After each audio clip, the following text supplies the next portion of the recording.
د مور د لور او د زوی جنازه او زما سیاسي اخرنۍ ویډیو او نن نه بعد په موږ نه یوه پارټي سپورټ کولی چې ضمیر اجازت نه راکوي مسلمانان یو کلمه وایو دا ظلم او جبر چې زموږ سره کیږي دا ټول سیاستدانان او ټولې پارټۍ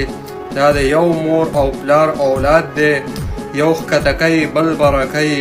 عمران خان هم دغه خلک په موږ راوستي او په موږ یې مسلط کړي دي دغه علي امین ګنډاپور دی دا عمران خان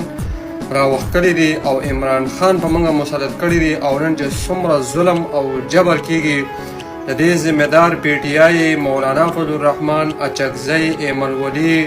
دا ټول چې څومره سیاسي لیډران دي د دې ذمہداران دي او نن نه بعد به موږ نه د عمران خان په حق باندې سپورټ کوو نه د پی ټی آی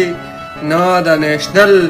نه د جی وای د یوې پارټۍ دا زما اخرنۍ او سیاسي اخرنۍ ویډیو ده نن نه بعد زموږ د هرې پارټۍ نه توبه ده سیاست بالکل غلطې جوړ شوي دي او مکمل منافقت دی مکمل دروغ دی مکمل کنزل دی خپله خور او مور بیکاره کول دي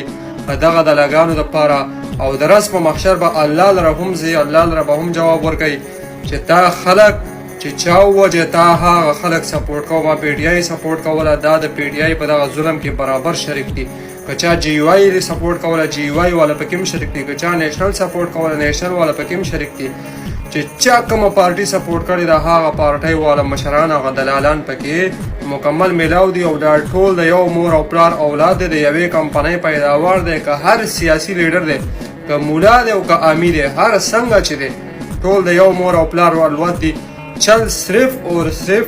پښتون ته جوړ دی بس پښتون دی مرداباد وي او نور ټول دی زنده‌باد وي موږ د سیاست نه بس دی لعنت دی وي په ټولو سیاسي پارټیانو باندې لعنت دی وي په ټولو مشرانو باندې د پښتنو چې د پښتون په حق باندې